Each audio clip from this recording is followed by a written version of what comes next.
Merci de regarder Mikuba Télévision. Madame, Messieurs, bienvenue à ce grand direct. Elle a une de l'actualité, appréciation du franc congolais sur la devise étrangère qui se constate depuis un certain temps sur les marchés congolais. Le chef du gouvernement Patrick Muyaya a justifié cette baisse du taux d'échange par les conséquences des mesures urgentes prises récemment par le gouvernement pour résorber la situation. Vous les suivrez dans ce journal. Dans le Haut-Katanga, en présence de plusieurs autorités judiciaires de la province, le gouverneur du Haut-Katanga, Jacques Aboulakatoui, a lancé officiellement ce lundi 31 juillet 2023 la formation initiale de 2500 magistrats dans la grande salle de l'Institut supérieur pédagogique ISP Lubumbashi. Commémoration ces 1er août de la journée des parents et des morts. À cette occasion, le maire de la ville, Jacques Massango Kindele, s'est joint aux membres des différentes familles qui se sont recueillis et ont entretenu les tombes de leurs êtres chers. Le premier citoyen de la ville a prêché par l'exemple au cimetière de Sapin 1. Voilà tout pour les titres, Madame, Messieurs. Place à présent aux détails.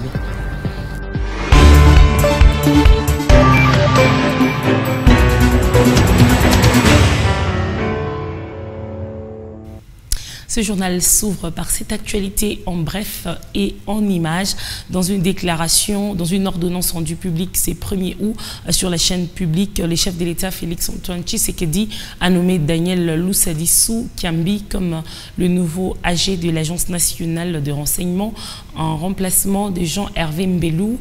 D'autre part, Jean-Louis Sambo Kangaché, nommé conseiller spécial en matière de sécurité du président Félix-Antoine Tshisekedi en remplacement de Jean-Claude Boukassa, doyen de la faculté des droits à l'UNIKIN. Le professeur Essambo a été juge à la Cour constitutionnelle et au Conseil d'État. Et puis le président de la République, Félix Tshisekedi, a procédé ce mardi à la réouverture de la route Kimwenza-Kindele dans la commune de Mongafula, longue de plus de 7 km. Cette artère reliant plusieurs quartiers de la commune de Mongafula au centre-ville via les campus de l'université de Kinshasa était autrefois délabré avant de subir des travaux de réhabilitation sous son impulsion. Autre chose à présent, je l'ai annoncé tout à l'heure en titre, appréciation du franc congolais sur la devise étrangère qui se constate depuis un certain temps.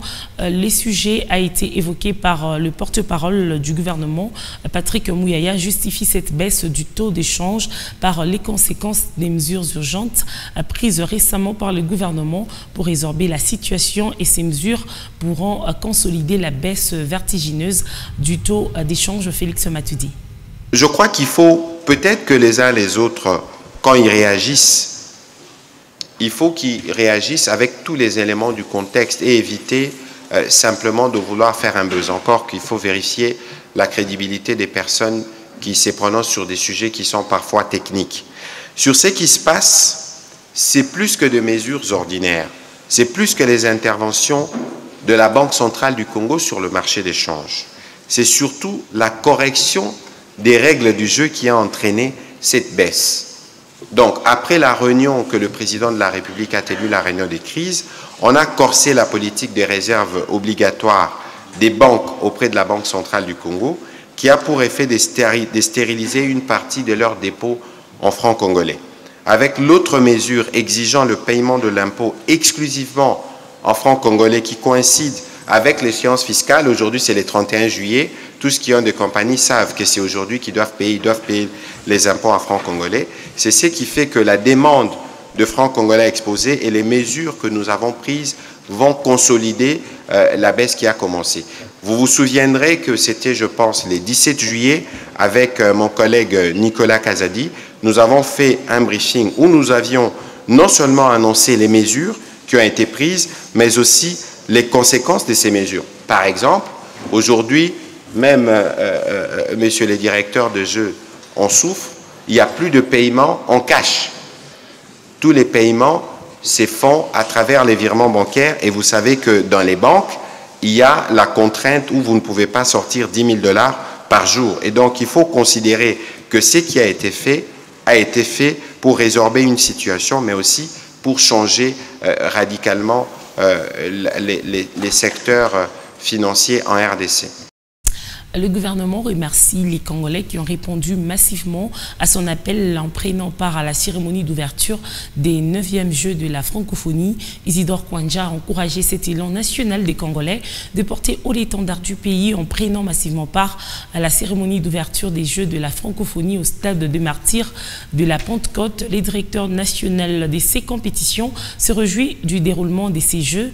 Toutes les questions sont presque réglées et que la situation est sous contrôle, a déclaré Isidore Kwanja. Suivez. Jour de l'ouverture, les stades de Martyrs étaient pleins à craquer, sans savoir qu'est-ce qui allait être présenté. Et ce qui a été présenté a émerveillé tout le monde. Donc, sur ce point, je vais reconnaître que la population congolaise s'est appropriée de cet événement parce que, comme l'a dit son Excellence Monsieur le Ministre, hier, pour accéder, que ce soit au stade de Martyrs, que ce soit au stade de Tata Raphaël, c'était vraiment un engouement terrible. Alors, ce que je voudrais vous dire aujourd'hui, c'est que nous sommes au 4e jour. Donc, bientôt, ça va être le 5e jour. Donc, il va nous rester, donc, 3e jour, 4e jour, il va nous rester 6 jours pour clôturer le 9e jet de la francophonie.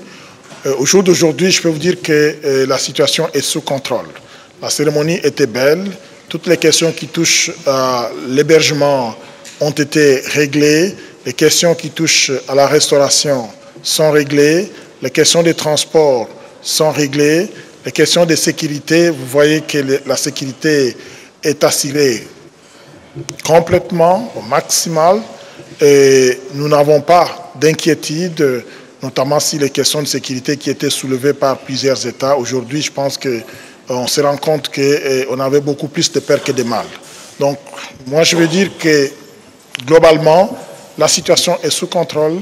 L'édition, la 9e édition du Jeu de la francophonie sera belle et elle va rester dans l'histoire des Jeux de la francophonie parce que les échos que nous avons reçus, que certainement vous aussi, vous avez reçus des partout.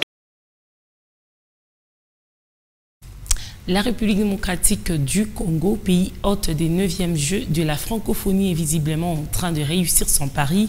À la clôture de la 5e journée des compétitions, lundi 31 juillet, les Congolais ont totalisé 11 médailles, dont 10 remportées en sport et 1 en culture. Fière de la prouesse des athlètes congolais, la ministre de la Culture, Arts et Patrimoine croit que dans les jours à venir, la culture pourra encore glaner d'autres médailles. Regardez. Un lancement officiel ce lundi 31 juillet par le gouverneur de province Jacques Kiabula Katwe de la formation initiale des 2500 magistrats dans la grande salle de l'Institut supérieur pédagogique ISP Lubumbashi dans la province du Haut-Katanga. Cette cérémonie a vécu devant plusieurs autorités judiciaires de la province, les formateurs et même les candidats concernés. Ida Chileo nous en parle. Aujourd'hui, nous sommes tous au service de la nation. Par son discours, le gouverneur de province, Jacques Kiabula Katwe, a donné le coup d'envoi de cette formation de nouveaux magistrats. Le chef de l'exécutif provincial a exhorté les candidats à cette formation à s'imprégner de la vision du chef de l'État et magistrat suprême, Félix Antoine Tshisekedi, qui veut doter la nation d'une justice à la hauteur des attentes. Chers magistrats, vous symbolisez l'état des droits tel que voulu par son Excellence Félix Antoine Tshisekedi Tshilombo, chef de l'État. Je m'associe aux attentes du magistrat suprême pour vous rappeler 2 principes, étant donné que l'essentiel vous sera dit par vos aînés ici réunis et par le chef de l'État qui s'est lui-même adressé à vous directement. Je voudrais vous rappeler qu'un homme et femme de droit, vous n'avez pas que la loi de votre côté pour rendre la vraie justice. Vous avez aussi la nation, vous avez aussi le peuple, et vous avez également les magistrats suprêmes de la République que vos décisions engageront d'une façon ou d'une autre. Sur ce, je déclare ouverte la session des nouveaux magistrats dits magistrats de l'état de droit. Je vous remercie. Bien avant cela, le premier président de la Cour d'appel de Lubumbashi et autres autorités judiciaires présentes ou représentées à cette cérémonie ont, dans leur mot de bienvenue, salué l'engagement du gouvernement provincial dans la vision du chef de l'État et ont remercié le gouverneur du Haut-Katanga, Jacques Kabula Katwe, pour le soutien à la réussite totale de cette formation. Pendant 72 jours, ces candidats suivront cette formation de 37 modules, parmi lesquels l'éthique et déontologie, la lutte contre la corruption et blanchiment des capitaux et aussi la protection des personnes vulnérables. Cette formation sera suivie d'une période de stage de 9 mois pour ensuite être retenue et enfin affectée. Elle concerne 3 sites, à savoir Kinshasa, Lubumbashi et Bukavu. Au Katanga et bien entendu. Décédé le 25 juillet dernier, c'est ce 31 juillet que les 2 hommes des dieux et serviteurs de l'église La Borne ont reçu les derniers hommages avant leur inhumation. Le gouverneur de province, Jacques Kabula Katwe, a pris part à cette cérémonie des derniers hommages. Regardez. C'était dans la consternation et la détresse qu'on pouvait lire sur les visages des nombreux fidèles de l'église La Borne Lubumbashi, venus nombreux rendre les derniers hommages à leurs frères Patrick Ilunga et Jacques Kamambo, morts tragiquement dans un accident de voiture.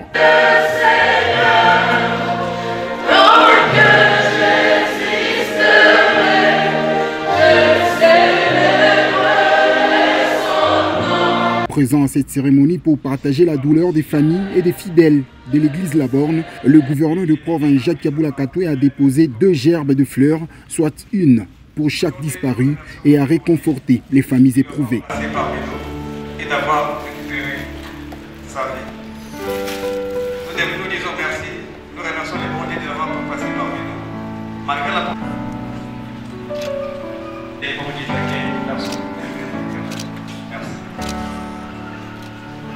Décédé dans un accident sur la route Kasumbalissa en provenance de Mukambo, le frère Jacques Kamambo et l'ancien Patrick Ilunga, tous 2 pères des familles, ont été mis en terre ce lundi 31 juillet au cimetière Rivière des Anges à Kassangiri. Et dans les Kasaï centrales, suspension du financement du Fonds social de la République, la dynamique Sauvant Kananga dénonce les blocages des opérateurs économiques de cette province pour les remboursements de leurs sommes d'argent empruntées dans des banques. Pour Elim Poutou Kalumba, coordonnateur de cette structure de pression, le chef de l'État Félix Antoine Tshisekedi Tshilombo doit s'impliquer pour que ces derniers obtiennent gain de cause. Il est fait savoir dans une déclaration rendue publique ce 31 juillet 2023. Ses propos sont recueillis par Soleil Tombamfika. Après avoir analysé la situation socio-économique de la province du Kasaï central, compte tenu de la misère qui sévit sur terrain ces derniers temps, soucieux de résoudre les problèmes de la stabilisation de l'économie de la province du Kasaï central, dont nos opérateurs économiques sont victimes. Il y a plus de 4 mois de blocage de leurs capitaux par les fonds sociaux. Dynamique Sauvons les Kasaï rappelle au ministère des Finances ce qui suit. 1. Comme vous pouvez le remarquer, les opérateurs économiques ont de petites et moyennes entreprises qui ne bénéficient d'aucune politique d'accompagnement du gouvernement congolais et compte tenu de leurs moyens limités. Certains ont fait recours au microcrédit et à la banque Lambert. Cela leur a permis de réaliser les travaux impeccables sur terrain dans le cadre du projet STEP 2 du Fonds social avant la décision de la dissolution du Fonds social de la République démocratique du Congo. Cette situation met en difficulté les opérateurs économiques du Kasaï central avec certaines banques et la main-d'œuvre. Il appartient à l'autorité du chef de l'État, le garant de bon fonctionnement et des institutions, de s'impliquer personnellement à décanter cette situation. À l'occasion de la journée des parents et la commémoration des morts ce 1er août, le maire de la ville, Jacques Massango Kindele, était du nombre des membres des familles qui se sentent recueillis et ont entretenu les tombes de leurs êtres chers. Le premier citoyen de la ville a prêché par l'exemple au cimetière de Sapin 1. Reportage. Visiblement, les familles de Kolwezi se sont activées massivement à visiter et entretenir le tombe de leur être cher. Mardi 1er août, journée des parents et commémoration de morts. Au cimetière des Sapins, tôt dans la matinée, le premier citoyen de la ville de Kolwezi en visite d'inspection dans ces lieux où reposent à jamais ceux qui nous ont précédés dans l'au-delà. À tout seigneur, tout honneur, Maître Jacques Massango Kindele a débuté son périple par une inclinaison sur la tombe de son géniteur. Par ses cantiques, ici, il est accompagné par sa famille.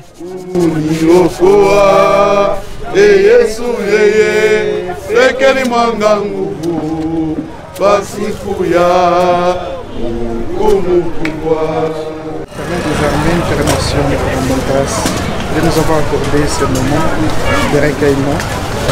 Ensuite, le maire de la ville de Kolwezi effectue une visite dans ces cimetières pour avoir une idée nette sur l'évolution des travaux des débroussailляges exécutés par l'entreprise CGS. Maître Jacques en sort satisfait et encourage les familles qui ont honoré la tradition. Tunafurahi sana, tunaencourager bandugu bote ba Kolwezi vile banabeba hii siku inakuya culture mu maisha yao. Nous sommes très contents, nous encourageons tous les habitants de Kolwezi qui ont fait de ces jours une culture. Ce qui nous réjouit encore est que l'entrepreneur fait bien le travail ici et comme les gens sont à la maison aujourd'hui, ils ont saisi cette occasion pour honorer les leurs. Notre message à la population est qu'elle puisse pérenniser cette culture parce qu'un jour ceci sera aussi notre demeure.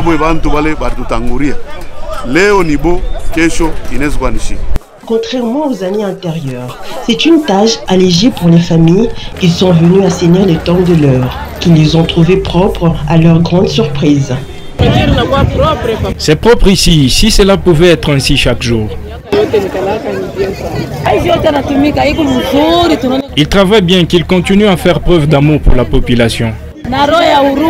Oui, sans pour autant mentir, que ça fait un temps. Il y a plusieurs jours depuis ma dernière visite dans ces lieux, j'ai trouvé que les histoires ont vraiment changé positivement. Il y a de la sécurité et de la propreté ici. En plus, sécurité, c'est pas comme auparavant. En tout cas, Mambaming a changé tellement ça. Dans les contextes de la célébration de la Journée internationale de parents, ce 1er août, la rédaction a approché Charles Mutondo, thérapeute familial, pour échanger sur la compréhension du langage des enfants par les parents. Les responsables, les parents, sont appelés à développer un sens d'observation et affection envers leurs enfants. Charles Mutondo, thérapeute familial, est dans cet extrait. L'enfant né, il est immédiatement plongé dans le bain du langage. Il y a l'âge est un élément très important. Avant un mois, l'enfant crie, il bouge, il s'agite. À 2 à 4 mois, il fait des cris qui sont différents des cris qu'il avait à moins d'un mois. Donc, et le parent doit plus observer l'enfant dans tout ce qu'il fait pour essayer de découvrir. C'est comme si c'est un tâton. Il tâtonne, mais s'il est initié, il va savoir ce qu'il faut faire. Mais l'âge, donc c'est plus l'observation pour ceux qui ne sont pas initiés, pour essayer de savoir et comprendre selon le type d'âge. Si ça permet aussi à la mère ou aux parents de savoir s'il y a un dysfonctionnement dans l'enfant. S'il sait qu'à tel âge, il doit faire ceci ou cela, l'important c'est l'observation et l'attention qu'on accorde à l'enfant, ça peut nous aider. De langage, je veux parler de l'affection. L'amour compte plus sur la maturation de l'enfant. La preuve de l'amour ne se mesure pas seulement en donnant à l'enfant des choses, mais il faut des éléments affectifs. Il y a des paroles valorisantes, il y a des cadeaux qu'on donne, il y a des moments de qualité qu'on passe avec l'enfant. Je pense que la télévision apporte beaucoup de choses à l'enfant, alors que ça désocialise l'enfant et ça ne permet pas à l'enfant de construire des mots qui vont l'aider à vivre dans la société. Donc j'insiste sur l'aspect de l'attention, de la vie sociale, en famille, avec les enfants, et plus particulièrement ce que les parents vivent entre eux. Papa et maman, ce qu'ils vivent, vont aider l'enfant dans sa maturation.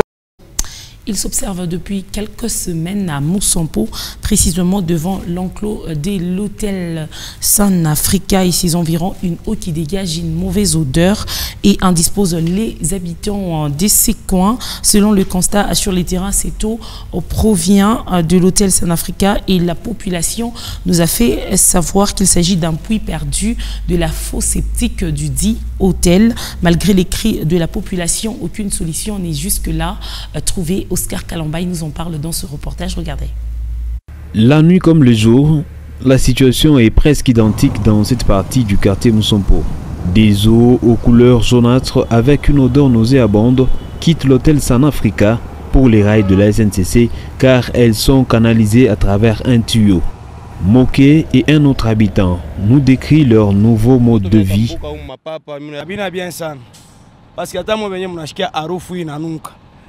C'est méchant cet acte et les gens vont tomber malades. Les Indiens jettent leurs excréments sur la route et ça vient jusqu'ici. Les enfants traversent par ici, mais ça ne va pas.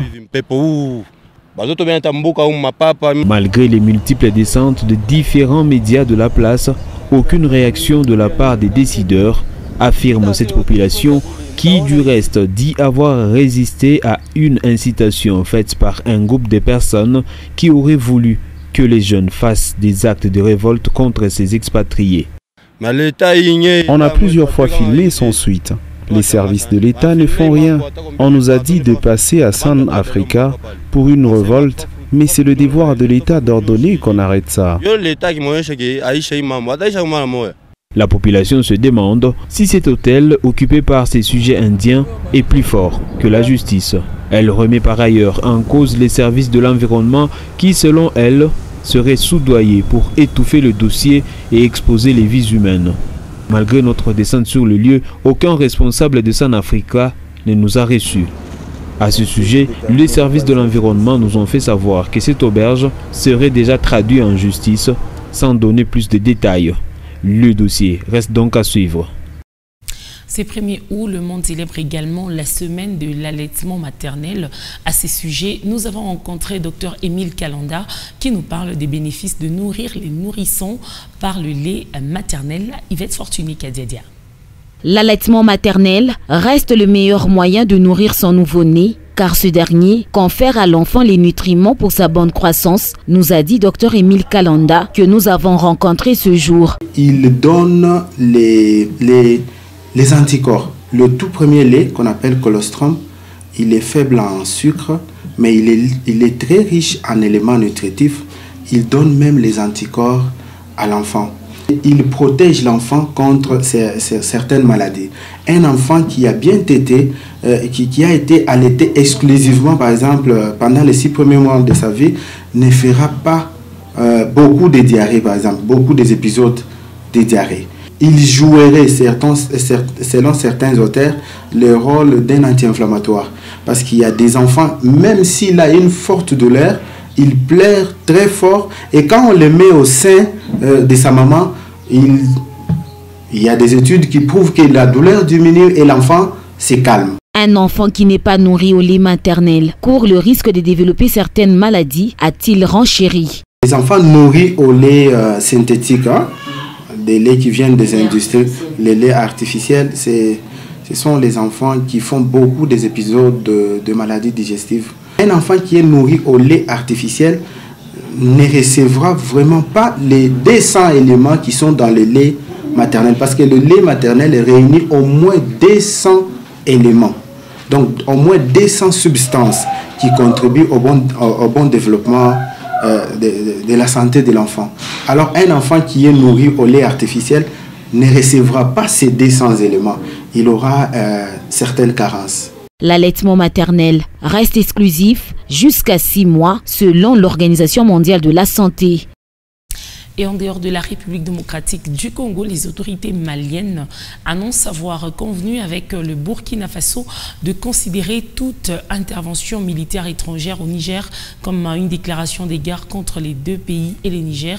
Annonce faite suite aux résultats d'un sommet de la CEDEAO qui a donné un délai de 7 jours aux putschistes nigériens pour libérer le président détenu Mohamed Bazoum et rétablir un régime civil, faute de quoi ils s'exposeront à des conséquences, la force militaire étant une option envisagée. Cette déclaration a été faite par le colonel Abdoulaye Maïga, ministre d'État chargé de l'administration territoriale et de la décentralisation de la junte malienne, qui s'est exprimé sur la chaîne de télévision publique ORTM.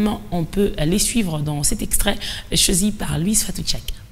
Les gouvernements de transition du Burkina Faso et du Mali ont appris par voie de presse les conclusions des sommets extraordinaires de la Communauté économique des États d'Afrique de l'Ouest, CEDEAO, et de l'Union économique et monétaire ouest-africaine, UEMOA, tenus le 30 juillet 2023 à Abuja, sur la situation politique au Niger. Les gouvernements de transition du Burkina Faso et du Mali, 1. expriment leur solidarité fraternelle et celle des peuples burkinabés et maliens au peuple frère du Niger, qui a décidé en toute responsabilité de prendre son destin en main et d'assumer devant l'histoire la plénitude de sa souveraineté. 2. dénonce la persistance de ces organisations régionales à prendre des sanctions aggravant la souffrance des populations et mettant en péril l'esprit de panafricanisme. 3. refuse d'appliquer ces sanctions illégales, illégitimes et inhumaines contre le peuple et les autorités nigériennes. 4. avertissent que toute intervention militaire contre le Niger s'assimilerait à une déclaration de guerre contre le Burkina Faso et le Mali. Je répète. 4. avertissent que toute intervention militaire contre le Niger s'assimilerait à une déclaration de guerre contre le Burkina Faso et le Mali.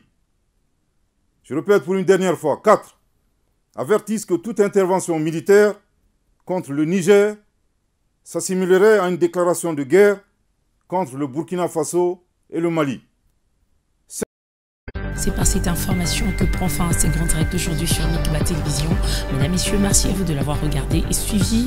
Je vous retrouve demain à la même heure avec ce même et réel plaisir. Prenez bien soin.